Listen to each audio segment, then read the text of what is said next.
করছে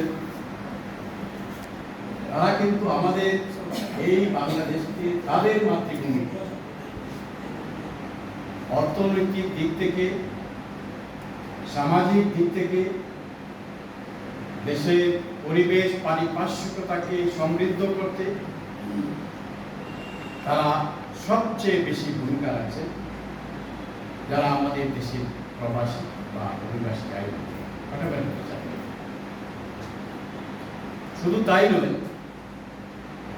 বিশেষ করে যিনি লন্ডন থেকে আসছেন, আমি লন্ডনের কথাই বলব।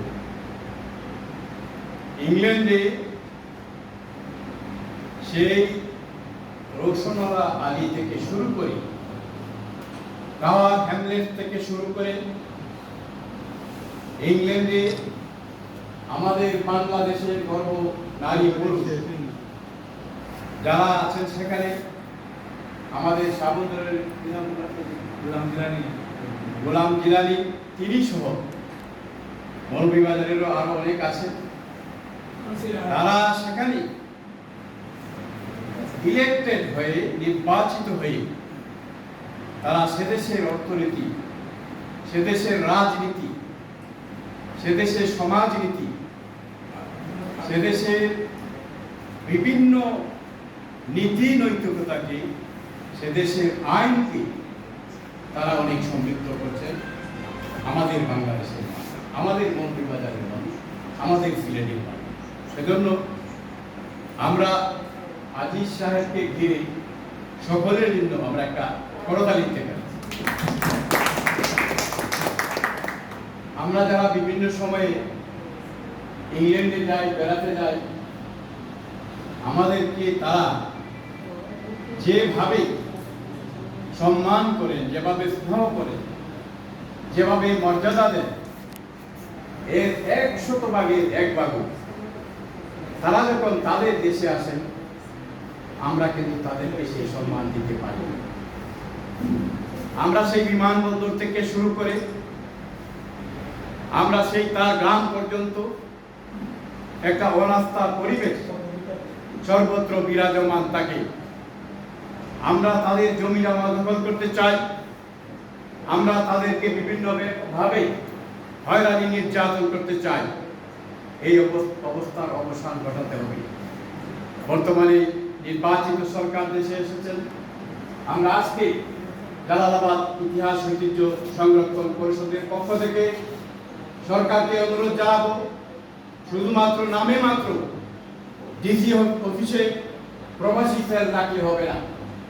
প্রবাসীরা যেখানে যেভাবে বিপদে পড়বে, তারা নিরাপত্তাহীনতায় ভুগবে, আস্থার পরিবেশ থাকবে না, তাদেরকে নিরাপত্তা দিতে হবে। কেন দিতে হবে? তাদের সাথে না, আমাদের সাথে দিতে হবে। পরিচালক সাহেব বলেছেন সংক্ষেপে বলতে হবে। আমারও আরেকটা প্রোগ্রাম আছে, সংক্ষেপে বলবো। গরিব থেকে চাওয়া লাগবে না, আমি শেষ করব, কিন্তু কিছু কথা তো আসলে বলতেই হয়। সেজন্য আমি বারবার ওনাকে অ্যাড্রেস করে দিলাম, যেহেতু আমরা বড় বক্তারা কিছু না, আমাকে আগে দেওয়া দিলে আরো কিছু কথা বলা যেত। কারণ প্রবাসীদের উপরে আমি বই লিখেছি, প্রবাসীদের উপরে অনেক আর্টিকেল লিখেছি, দেশের জাতীয় পত্রিকা, স্থানীয় পত্রিকা ছাপা হয়েছে। এখানে সাংবাদিক বন্ধুরা আছেন, তাদের কথা লিখতে হবে, তাদের কথা লিখতে হবে। তারা যাতে দেশে বিনিয়োগ করেন, তারা যাতে বৈধ পথে এই দেশে রিমিটেন্স পাঠান, তাদেরকে উদ্বুদ্ধ করতে হবে। তারা যখন তাদের আস্থার পরিবেশ ফিরে পাবেন, তখন তারা দেশে বিনিয়োগ করবেন। আর তারা যখন দেশে বিনিয়োগ করবেন, আমার দেশ উন্নত সোনার বাংলাদেশ হবে। যাই হোক, আমি আর বলতে চাই না, আমি এই বলেই শেষ করব। এবং যদি আমাকে মাফ করেন, আমি আসলে একটা প্রোগ্রাম আমাকে চলে যেতে হবে। এই প্রোগ্রাম করার জন্য আমি ধন্যবাদ জানাচ্ছি, বিশেষ করে সেক্রেটারি সাহেব, ভেরি ডাইনামিক পার্সন এবং অনেক সুন্দর উপস্থাপক। যদিও ওনার উপস্থাপনা করার কথা ছিল, ভালো করেন। যাই হোক, ধন্যবাদ।